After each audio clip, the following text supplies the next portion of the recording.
Good evening. This is Street Talk, and I'm Father Russ Carmichael, and with me tonight across the way is my co-host Dominic Cotton, and he's trying to get me to laugh because usually I'm not bright and cheery when I introduce myself to all you folks. As usual, I really want to thank all you viewers that follow us so honestly, and loyalty is a great reward, and I'm always happy that we have listeners out there, and I'm sure in about a minute and a half I'll have Ray that'll be calling me and saying hello, and the real important person behind the scenes who nobody sees that helps make the show go off right is Mary Jane Ricard. You only see a minute of her thing, but she's really the person that gets me through this for the years that I've been on. She's the voice of God when you screw up.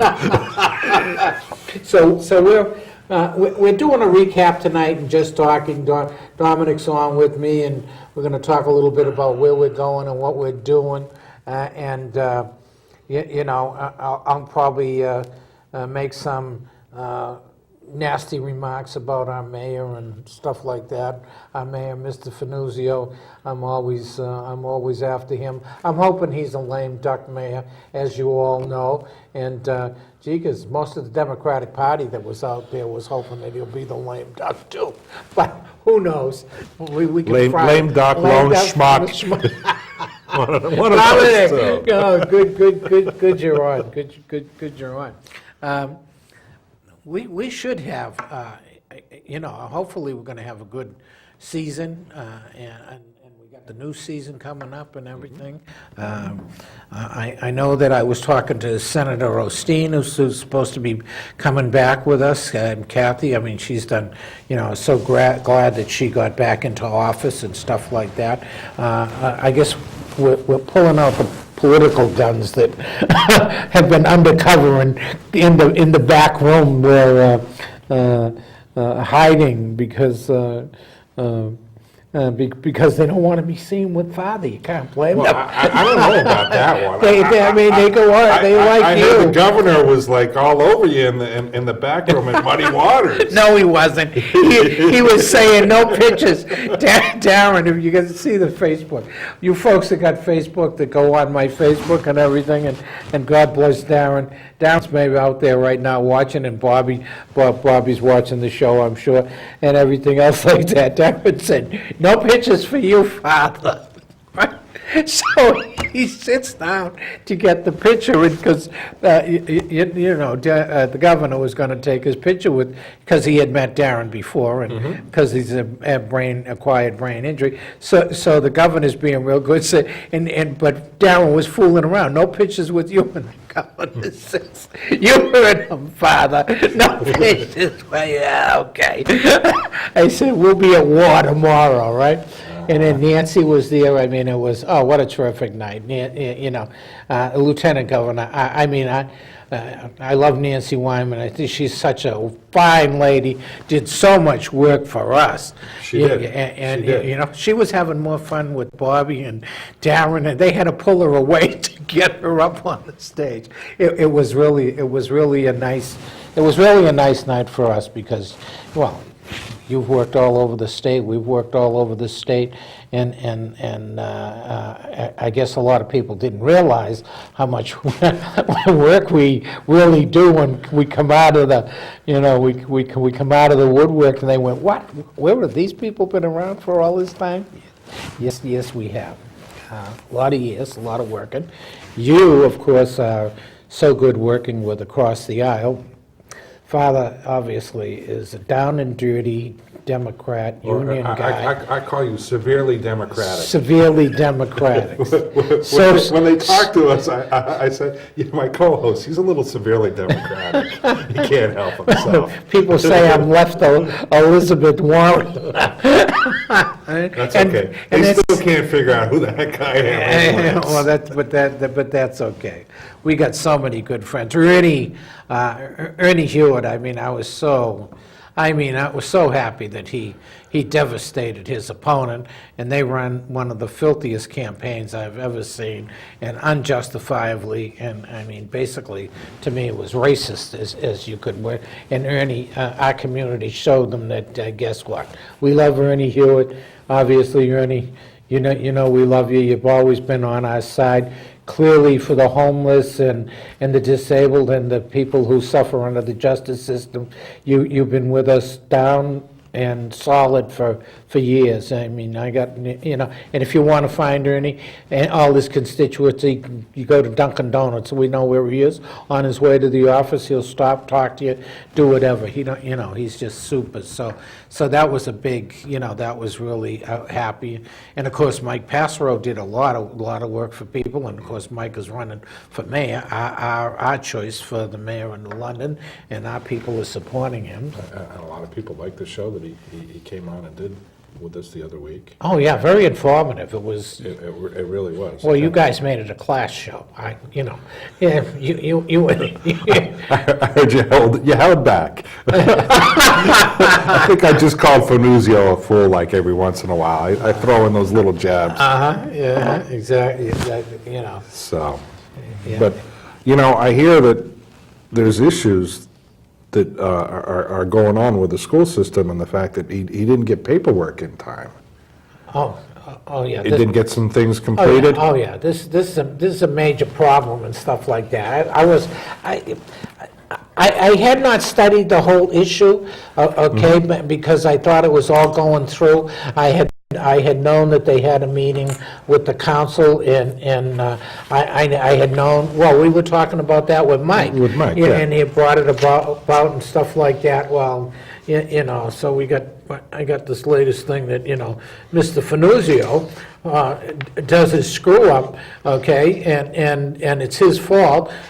And of course, he's running into the state to try and get them to fix it. And of course, he goes up to the state and he's trying to talk about, they don't even like him up in Hartford. I'm not saying that these men don't like him up in Hartford, but they think he's a laughingstock. But he's running to Looney, who's going to be the president of the President of the Senate. Senate, Yep. and Brandon Sharkey. Brandon Sharkey, who is going to be. He is the House. He's the House. Leader of the House. Leader of the House. Right. Okay, so, so he ran up there and he's trying to hopefully get them to help with some special kind of legislation that will correct his stupidity. That's a nice way to say it. I'm so classy, you know what I mean? But I speak so my people can understand me. Street talk, this is what it is. Well, you held back from Michael because he doesn't want to be controversial, so. I got to slip his stuff in every once in a while. I try to explain that, you know what, okay, all our people, and you know that it's true, all the folks, and we supported a lot of folks around the state, and we would have bet 1,000, but the ones, they didn't listen, they wouldn't fight dirty. Then you got to be dirty. I said politics is dirty. It's historically been dirty right from the beginning. And if you can't, I mean, you got to be, you got to get out there and you got to throw some mud, and I happen to like throwing mud. Well, I mean, the reality is you're not picking apart anything that's not true here. That's exactly right. And you're not really just emphasizing you're not really throwing mud out there. You're just you're talking about the reality of circumstances. Why would anyone want this guy to come back after he's made such a disaster of his first term? You should make this one and done. This is scary stuff, okay? I mean, you're talking about a whole tank load, big bucks, that is not, so you want somebody with responsibility. I mean, so that's it. You want, this guy has followed up everything. He can say that nothing's fixed. Nothing's fixed. Reduce the police department till we got a skeleton police department that people are afraid to walk in the city at night. We got no people, and we're going to keep this guy in charge of money that's going to go for schools and kids. any parent that would vote for this guy, well, Well, see, now, I heard you ran the last guy out. Who's this? oh, no. Mr. Brown? Downtown Brown. I can't believe it. Oh, yeah, I saw today, right? Dear Kathy, I love you. Kathy does a sister show, okay, down in Oxford, Town Talk. Town Talk, In yep. fact, we've been on Town Talk. Yep. What a nice show. Great show. Everybody should watch that show, Town Talk. I don't know when it's on in Oxford and down there, but I should get the schedule so I can say, Kathy Johnson does a fabulous job down there and stuff like this. Kathy, I want to warn you, I read in the paper today, you're getting the guy I drove out of the city. This guy, you're getting Richard Brown, I believe, is coming down there to try to be your general manager, or whatever you call it town manager. He was the town guy here. He blew millions. All the surplus that this town had, that we had in Connecticut, this guy blew it. Not only did he blow all that money we had in reserve, he never fixed the infrastructure. Okay, so now all the real cost factors that the city is cost, and the sidewalks and the wreckage of this city, okay, he's a major part of that. And we drove him up. God bless it. It was a great day when he left town, and I used to call him Downtown Brown. So he goes to Rhode Island, and I said, Rhode Island, Italians are in Rhode Island. You got to be careful in Rhode Island. I said he wasn't going to last there, and they're going to throw him out. Well, now he's going down to Oxford. Well, see, now, you're bringing up the history of this whole situation, and I can see how these pieces all kind of fit into place.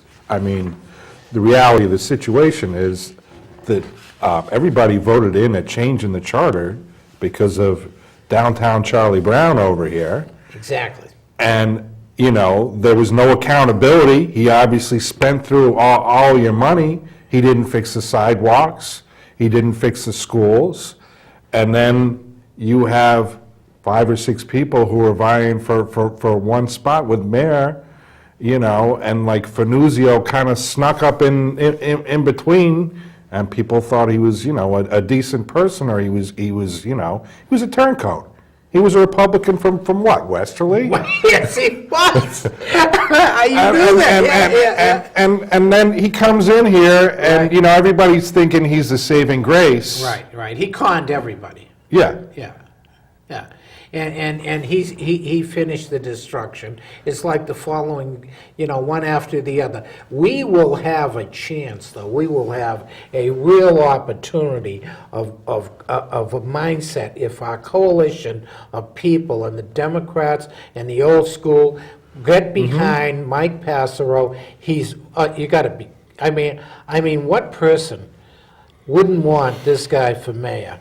A great, wonderful family man. Okay, wonderful kids, everything else. A fireman. The crazy ones that run into trouble when everybody's running away, they're in there to save lives, to do things. I mean, Michael's a super guy. And not only that, he gets educated. He's an attorney. On top of that, he's an attorney, been a new union negotiator, big time, so he's well and great with the law, he knows the law. He's been up to the Supreme Court, the Connecticut Supreme Court, arguing. I mean, people got to understand, you need brains to be there. I mean, that's not, that's you need somebody who knows this city. Exactly. And this is his blood. You're right. This is his life. Right. Just like the other councilman I talked to the other week, Marty. Marty Olson grew up here, businessman. These are people that are part of your community. They're not turncoats. They're not people that are just flying in here being carpetbaggers. No. They got an investment in this community. This is where they want to be. This is what it's about, and they're doing this because this is what they believe in, and not trying to, sit here and turn this into a spotlight situation where the light's only on the one person. Like a Fanuzio thinks he's come in here and saved everybody. No, you haven't saved anything. You've destroyed, and you have made a big mockery where people who come down from your party that you turn to and don't really want to be seen with you. They don't- You were over at Muddy Waters, nobody wanted to be seen with them, Nobody wanted to be, they would rather be with the convict. Yeah. Nobody wanted us, and some people just don't get it. And it's not him personally. I want to look, everybody, it's not the man personally. It's the personal politics of this man. Okay, his politics are negative. His politics are in error. Okay, I'm trying to be nice. Michael wants me to be nice. Okay, but I don't want to be nice. I mean, the guy's politics. He doesn't know how to tell the truth. He doesn't know how to tell the truth. First day in office, he's going to tell the law enforcement not to enforce laws. I mean, what? Well, you know what the sad part about it, I picked up a word, and I know it's a complicated word. It's called confabulation, and we use this in the brain injury world. It's where you tell something, and even though it's false, you actually believe it to be true in your heart. And so you carry it on like it actually happened.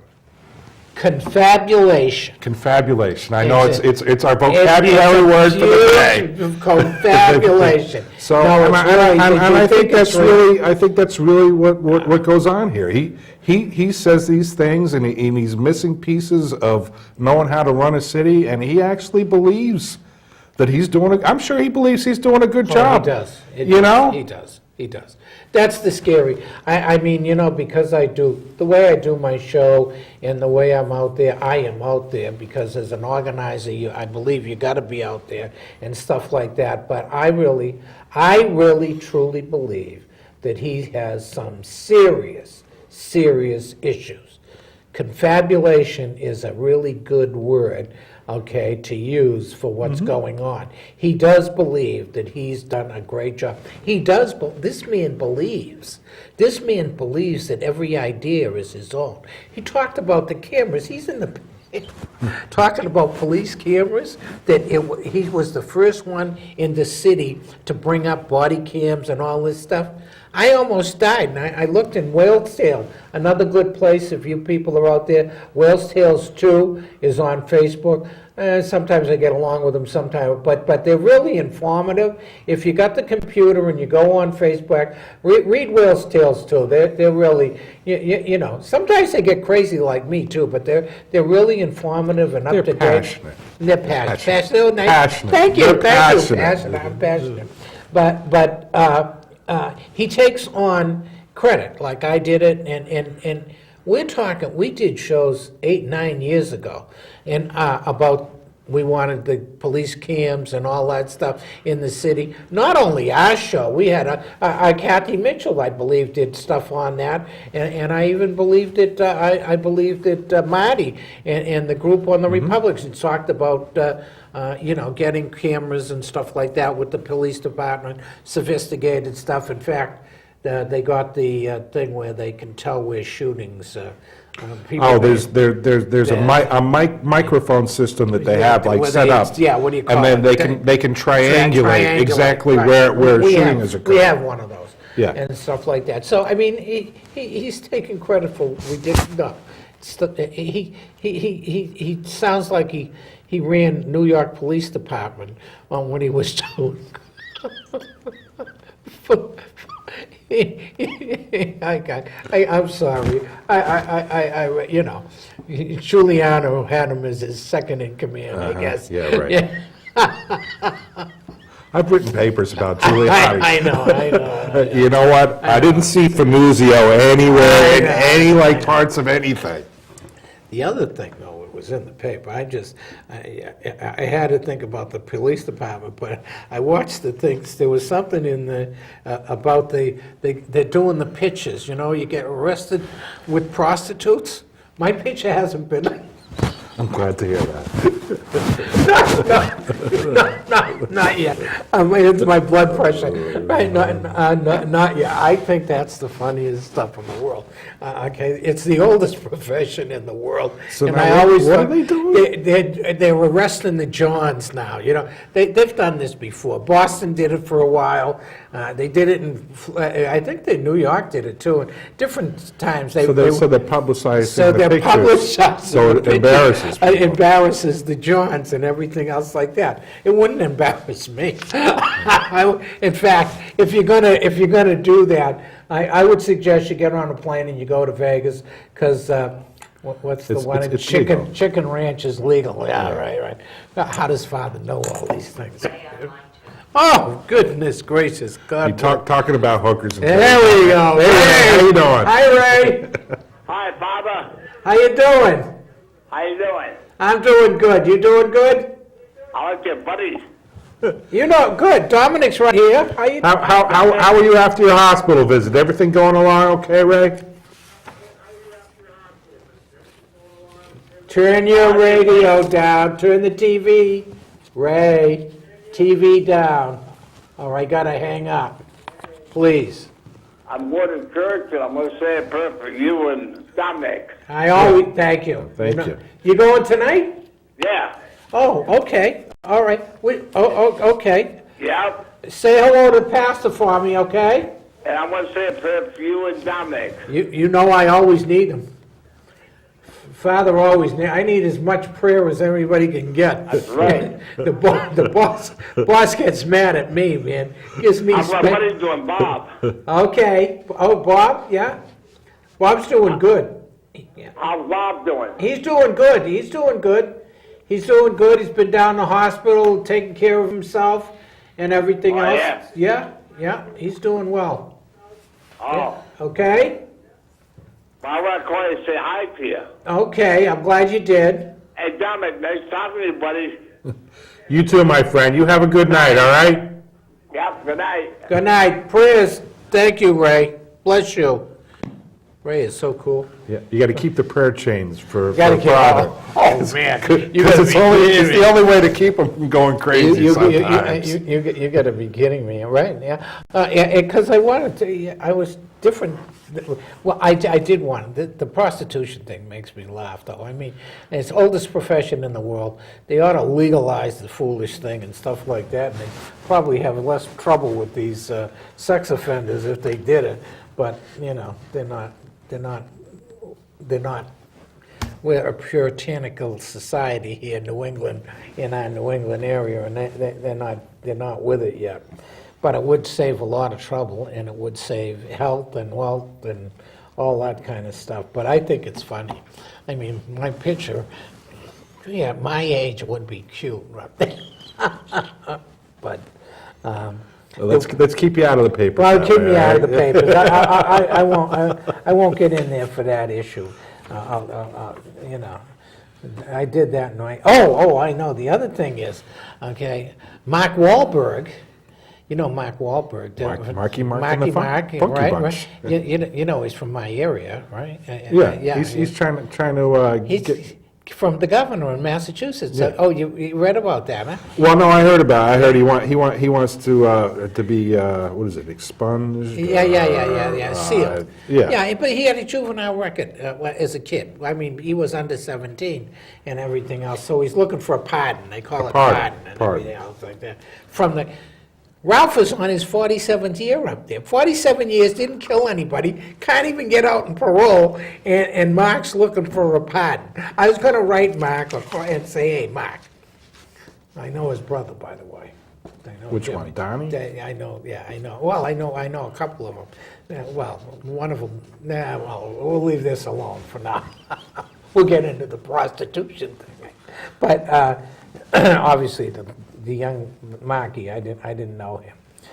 But, 17, he was under 17, and he was a problem kid. He was a little street urchin and stuff like that, and he's looking for a pardon, which I think the government, I think it should be automatic for him and all the stuff he's done, and it should be just right. But I want to see Ralph out, and I want to see Ralph home. 47 years, 17, and with two older guys that were really two older guys drunk, and you're still in there. I got real problems with the Massachusetts system, so.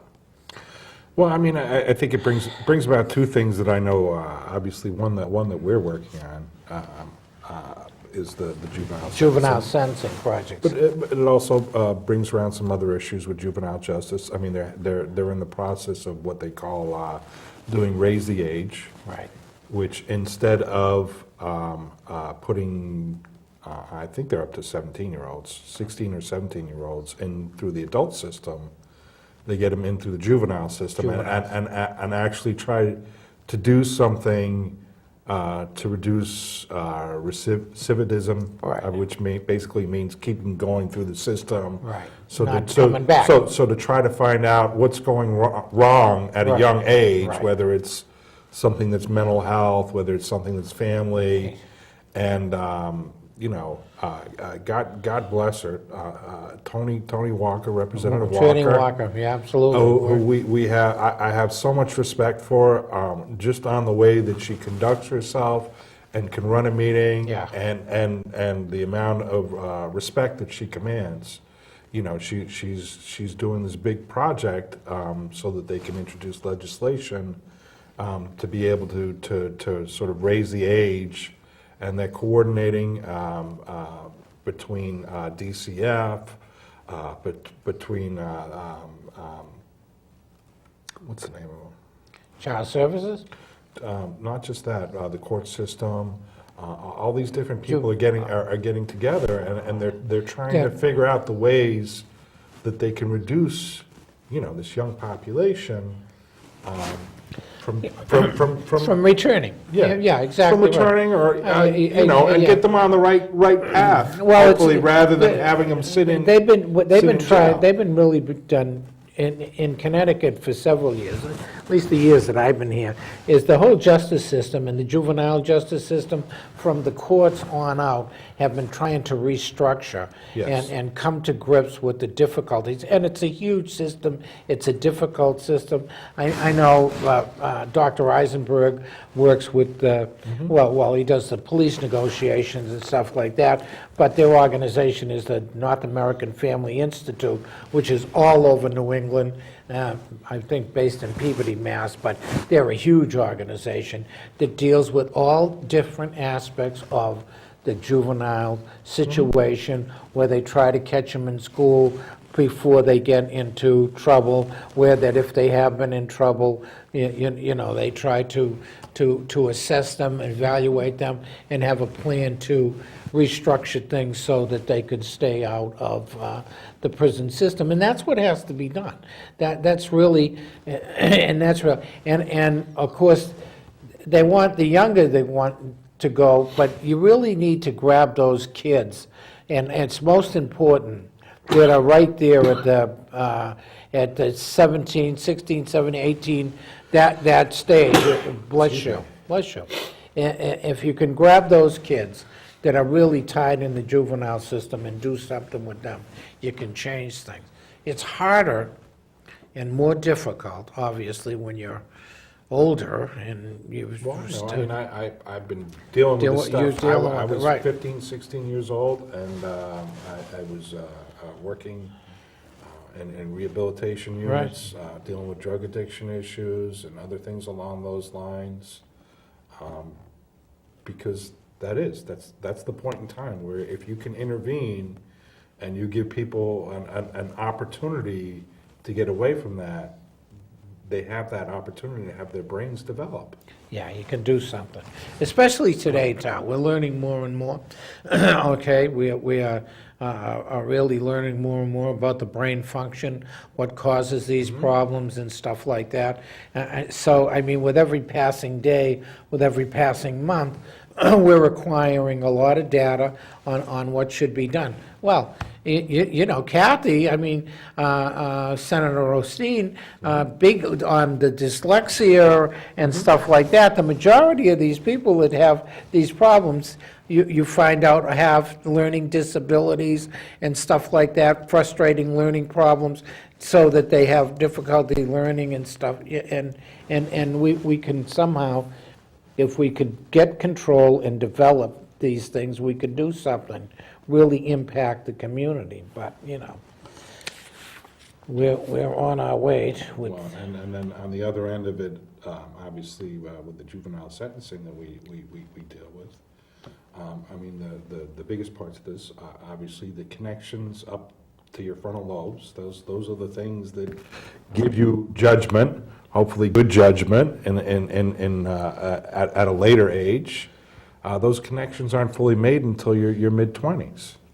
And so for some people who may not understand this, I mean, that's why you see this dramatic drop for your insurance rates, right about the time you hit 24, 25 years old. Yeah, or responsibility time, right. Or for parents who've had elder children, it's that point where it's all of a sudden you feel like they're turning into, you know, an adult, and that you can have real conversations with them about their future and where they're going, and they don't think that they're, you know, Superman or Superwoman and nothing's going to happen to them, and they actually listen to what you say. I mean, there's a physical reason that these things happen, and the physical reason is that the connections up to your frontal lobes are completed right around 24, 25 years old. Now, for a lot of the kids that are going through the system, I like to say, for some people, the way that you interpret the world has an effect on your brain chemistry, and the way that your brain chemistry is set up has an effect on the way that you see the world. It's kind of one that kind of goes in a cycle together quite frequently. So with somebody who is in a home situation where all they see is a violence as a way to be able to deal with the world, that's the lens that They view it through, and that affects their brain chemistry. That's their chemistry, and that's what they learn. Exactly right. They don't know anything other than that. Well, it's a good example of that is, lots of people would say, well, Father, you yell at these people. You yell at these people. You shouldn't be doing that. And I say, well, wait a minute. The problem is you don't understand. If I don't yell at them, they don't understand that I don't care about them. They've been brought up. Lots of these people have been brought up in that type of environment.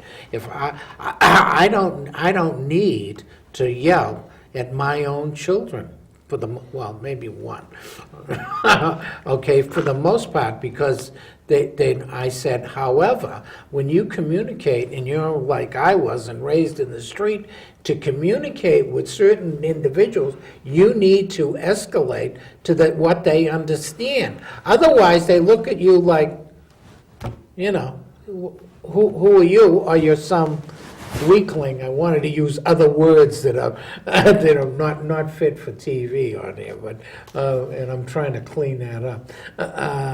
And that's what happens. And most people, most straight people, good people that brought up in a family environment, where, well, like how you deal with your own child and your wife and communicate with them, that is not the environment that the average guy or woman that goes to prison come out of. They come out of a very different environment with different, which means the lens that they viewed through is totally different, and that's where you need that understanding. And it's difficult because I know for a lot of people, and I certainly get this, they look at me and they're like, why are you involved in this? No, yeah. You know, I admire your commitment or your passion to want to help people to change, but these people have done something wrong. They've done something, you know, completely evil. Evil, yeah, In some antisocial, cases. yeah, exactly right, yeah. And Exactly they right. should be locked up, and this is where they should be. Oh, yeah. It's- See, but this is where the whole reality of all this comes together, is if your whole world has only been this, That's or right. you've been on the street for your whole life, you haven't had that opportunity as a juvenile to be able to escape that. This is where you're coming from. Exactly. And so the really crux, or the whole part of what the Supreme Court understood in these cases are, obviously, these people don't have a choice, the way that you or I have a choice in what we're doing in our activities. And they don't have the maturity, so they lack that connection. They're impulsive. They're very quick to anger.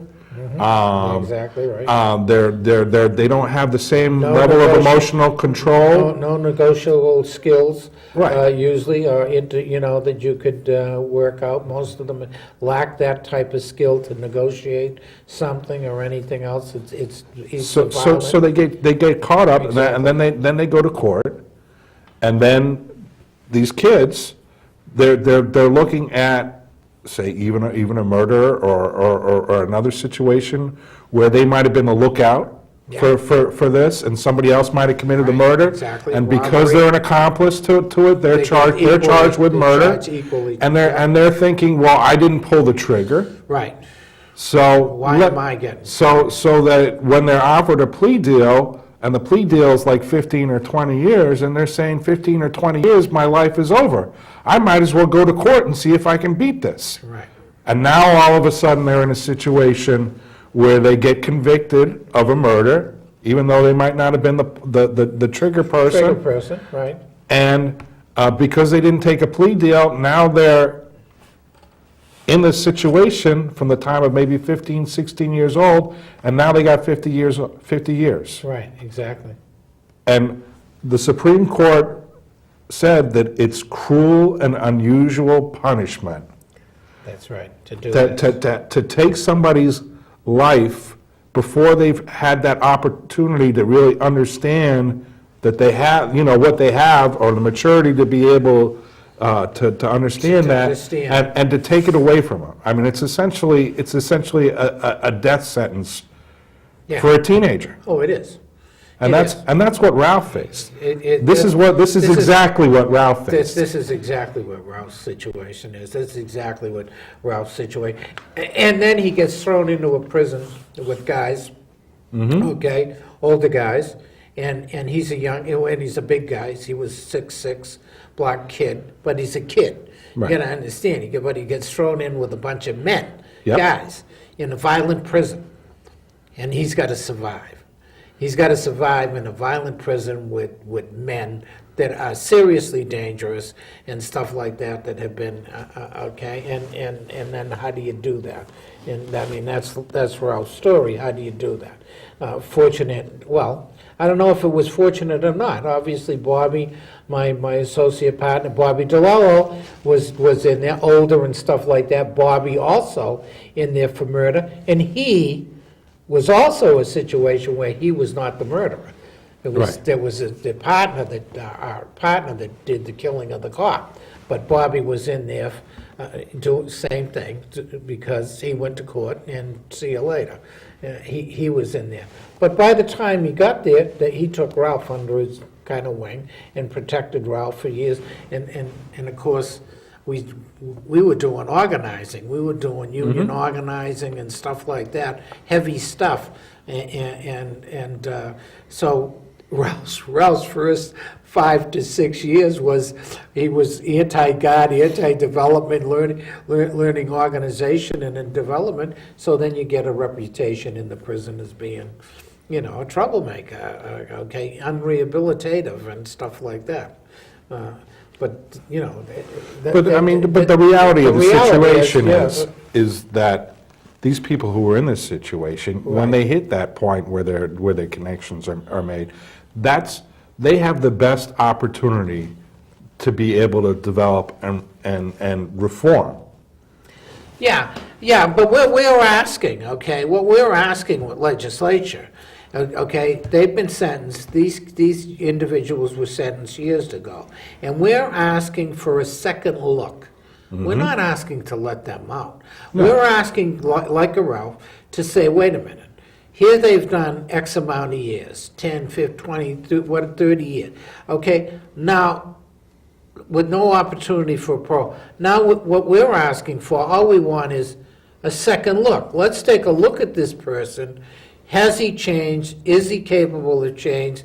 And can we give this individual an opportunity to come back into society under certain circumstances and everything else like that, under a controlled environment? We're not talking about letting him out. We may get there and say, no, he isn't ready. No, he's got to do this, this, and the other thing. But that's what that law is asking Well, for. I mean, I like to say, you know what, Charles Manson comes up for parole all the All time. the time. They don't let him out. He gets married, but they don't let him out. They ain't gonna let him out. Exactly right. They're not gonna let him out. And you can forget about that. That's exactly right. That's what we're talking about. You know, we're talking about a second look, a second chance. And of course, we're gonna have a busy year working on looking at that, you know, this. Well, yeah, I mean, I met up with the Senate Minority Leader, because the issue, and obviously, I'm newer to this. Oh, yeah, exactly. So I'm We're not- gonna have him on the show, or? Not right at the moment. Not right at the moment. He's busy. They're actually, Okay. they're in, his office is in the process of being able to sponsor us actually to go on another cable network. Network. Yeah. Stuff. No, but I didn't mean to change the subject Sure, that no problem. quickly, but I wanted to talk about, we've got politicians that'll be coming on this year. We've got Right. leadership people that obviously we want as guests to talk about, you know, what's going on with, you know, with not only local here, but statewide. We're talking about a show maybe doing with, about solar. Right. Solar energy, okay? Before we get to, the show ends, part of this is to inform you about what we're doing and hopefully what's coming up soon.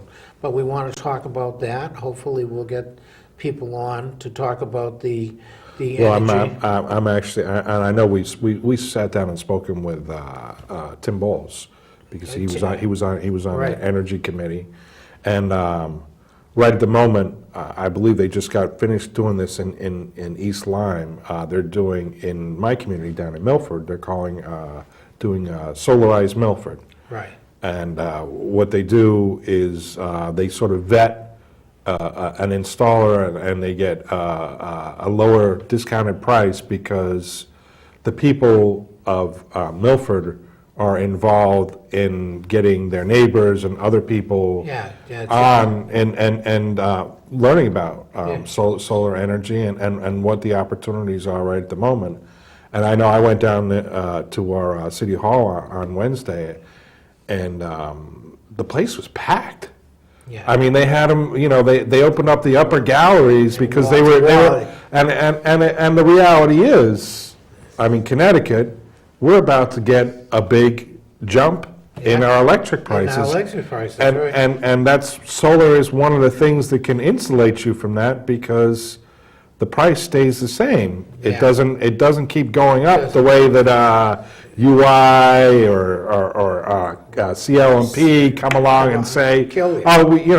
we haven't cut any trees for the last 15 years. So you're They gonna took pay, right? they took out like so many during all these storms, and now we need money because we didn't invest it previously, and now we're going to jack your rates up because of it. Exactly, yeah. So we're gonna be doing a show, we're gonna be doing a show on Doing a that. show on solar energy. We're Okay. also, I wanted, go ahead. I was going to say, we're going to talk about Yeah, you our diets. You're gonna fight with Finuzio, right? Well, I think we got our Fright and Finuzio segment, so I'm trying to lose a little weight here to get in fighting You're shape. going to be my second, and we're going to challenge him for that fundraiser. Yeah. When you said that, when we were talking about, because your wife is a physical fitness person, obviously my daughters, and then Bonnie, my Bonnie, partner, yep. okay, is in the business. So we want to do a show about that. Yeah, they all got up and said, Father, you know, you gained 25 pounds back. I know you did it. You got to go back on a diet. So we want to do a show about that, and I got a feeling that between Bonnie and Angie, they're going to put me on a diet. They'll put you on. We got Michelle on there. That should be an interesting show for a lot of people for the health stuff, and so we're trying to hook them up so that we can do that show. She went out and bought me the boxing gloves so I can start practicing. I I also got a couple of professional people who said that they were willing to train me. So you didn't trust me, huh? it's not that I don't trust you. Okay. The other thing I'm going to do, which is a serious thing, it's one of the things I did today. I want to do a show on funerals, preparing for your funeral and death and all that stuff. Yeah, I occasionally, I took care of my own and stuff like, I'm a big believer in doing that. My father planned his own stuff, everything else paid for it with the insurance. And so I happen to use the Swans people who are over in Lyme, I believe East Lyme was Old Saybrook. Great people.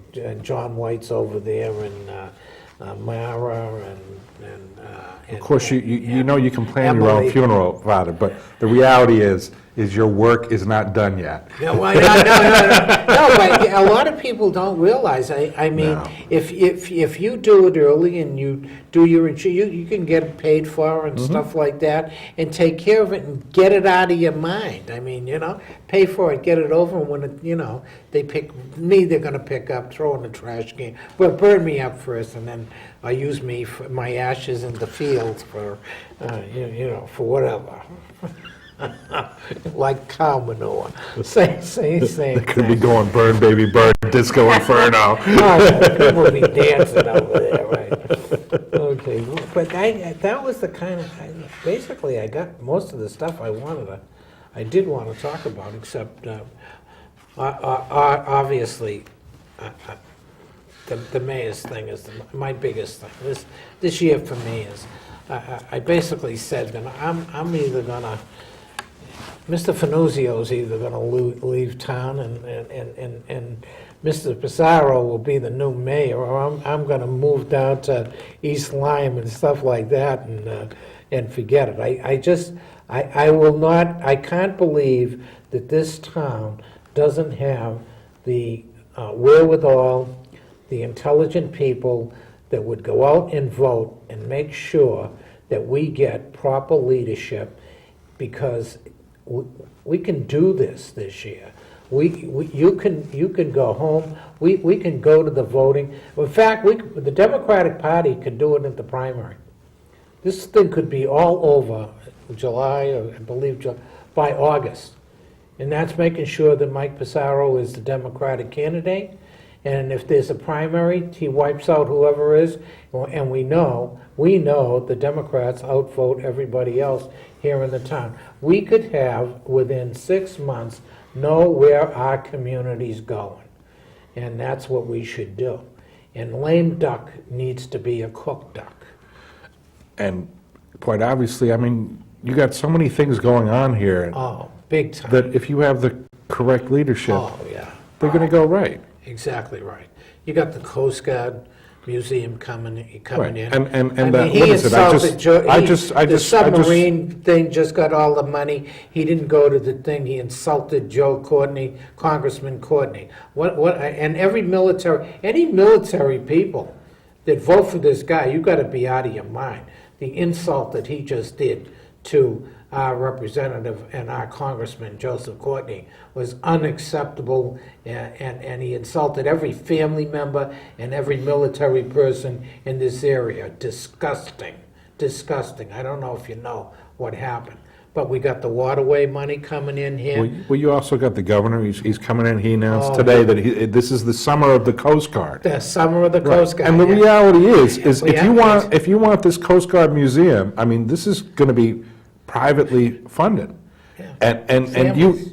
you have to, you know, Some put up the solid savvy leadership, right. and the leadership Right. for people to wanna put money into this and invest in this Yeah, this- and bring it into your community. I haven't started on the Family Network. Obviously, I have seven active family members in the United States Coast Guard right now, 3 officers. Excuse me, we got 8, that's right, because we got the other one going through. Excuse me, okay? And I have a huge family, and I know my family knows family, and nobody's investing. And Admiral Papp knows it, because they don't want this guy in man, because it's a dangerous town. Coast Guard people are middle-class families. I mean, Yep. you want to come into a town where you can go walking at the night, you know, without on crooked sidewalks, you know? Why would you, I mean, go to Rhode Island? You know where I'm going. All right, get in the boat and go to the boathouse. Or I'm going to come down with you. That's right. Okay, no offense. I mean, this town could be fabulous. You know, and then, wow. Dominic, I did my thing for tonight. And I don't know what we have next week. Do we? Next week, well, hopefully we're having the solar well, hopefully people. They're we're trying. supposed to get back to me on email. Uh-huh. We're actually doing a taping the following Tuesday with Gail Lavielle, Lavia, right? who's a Republican from the House Yeah. down in Norwalk Representing Way. Norwalk. That'll probably be on sometime around Christmas time or Right. New Year's. Yeah. I was speaking to our good friend James, who unfortunately didn't make it in, but we want to talk about some of the educational issues, stuff because with he's James. very involved in Right, that. Right. One of Kathy's shows should be on here too. We should be doing one of her Yep, tapings too. Town Talk, Yeah, our Town new Talk sister is show. our new sister show, and she's going to be watching out for you, Richard, because I told her now, Richard Brown. Bless you. Good night. It's 1 minute. I gotta. Okay. Next week we'll see you. Hopefully it will be the Solar people. solar people. Okay. God bless. Keep me in your prayers. I keep you all in my prayers, and I'll see you next week. And Mary Jane can run the street.